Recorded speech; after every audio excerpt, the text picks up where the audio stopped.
there, my name is Brigitte Kaiser and I am the founder of the Earth Custodians movement.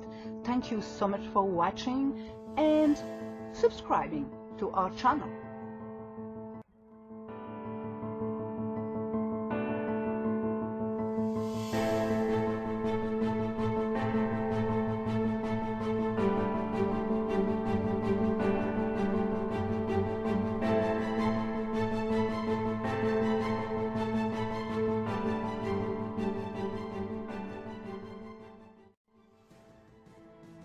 Let's start with a quote from Manley P. Hall. We are worried today about economics. We always have been and always will be, as long as we worship economics, as long as we make the dollar deity. We are going to be out worshipping the golden calf, and we will always be in trouble. Nature wants the individual to live with a little ambition and a great deal of aspirations. And the more we become, the less dependent we become upon accumulation.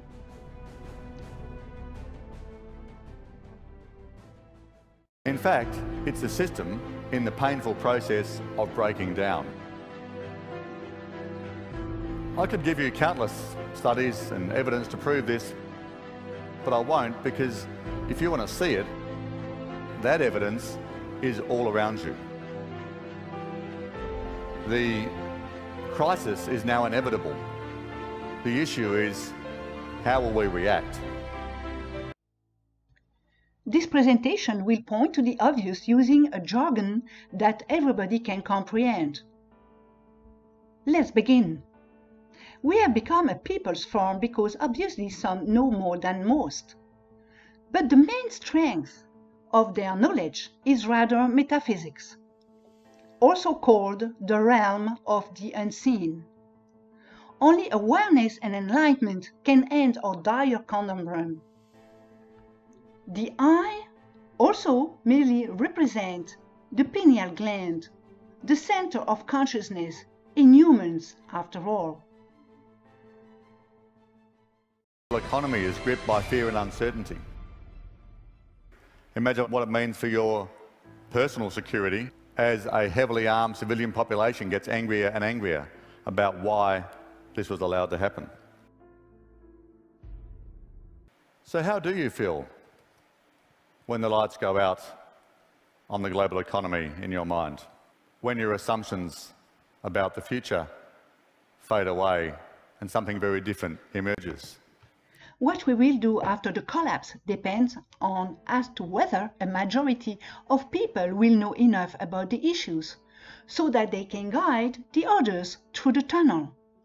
But to initiate a real change, we must understand the inherent flaws embedded in money itself.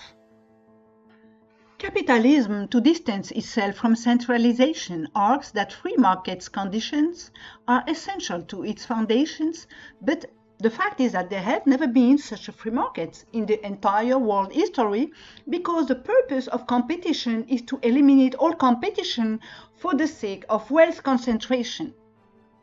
If the whole isn't free, one is not free. The whole is one, and the one is whole. Nothing is voluntary if it does not go both ways. The one and the whole must mirror one another. A competition-free model is not capitalism, but voluntarism. What laissez-faire? Anarcho-capitalism advocates for the end of centralization, which is great. But in the practical sense, it is merely impossible because collusion is not preventable in any way. A collusion-free model is not capitalism, but voluntarism. The wealth mirage. Another inherent flaw is that capitalism cannot prevent any mania because it creates them in the first place. Value being entirely subjective, demand can be distorted very easily therefore. This is what actually causes the beginning of the end of the mania itself, when nobody can afford anymore to be part of it. A mania-free system is not capitalism, but voluntarism. Small lies, big lies. To increase the demand, embellishment of reality is definitely required. The more competition, the more lies will have to be used to remain competitive. Capitalism can never be the answer because knowledge ever progresses, so we cannot sell lies or ignorance while claiming being omniscient. In that sense, monetarism helps perpetuate deceptions. The quest for truth as a model is not capitalism, but voluntarism. Wealth accumulation fantasy. Nobody accumulates anything because this is what each of us can expect at some point. The world is sick from passing down this neurosis from a generation to the next. It is a deception. We belong to Earth and Earth belongs to the cosmos. Earth and man are fractals within the cosmic creation. The proper metaphysics is not supported by capitalism, but voluntarism.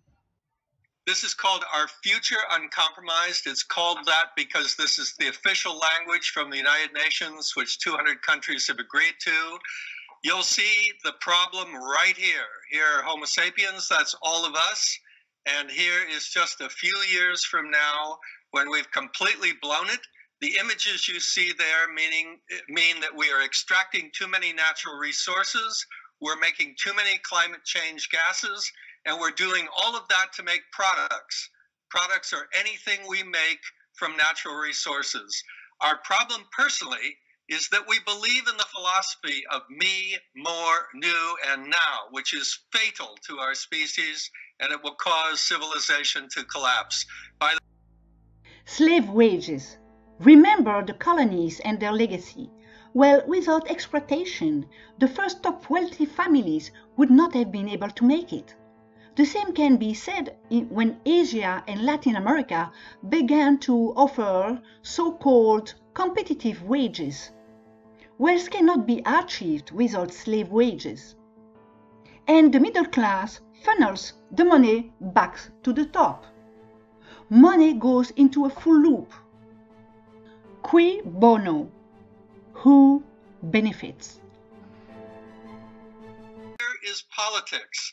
An American president famously said that it was better to have the director of the Bureau of Investigation inside the tent pissing out than to have him outside the tent pissing in. Now, a problem is science seems to have persuaded itself, and that includes climate science and natural resource science, that it's better to be in there with the politicians so they can influence them. The problem is then they go to political reality. Now, what is political reality? Many politicians, even Obama, have said that, well, I got to admit that basically modern politics functions on promise everything, do nothing, but appear to do everything. Now, that means that they can satisfy both the people who want the status quo, things as they are, and the people that want change. But in giving away our consent is no longer an option. Once a system endorses poverty in various forms, it eventually self-destructs. It is a natural law. Of course, people's complacency is too at fault.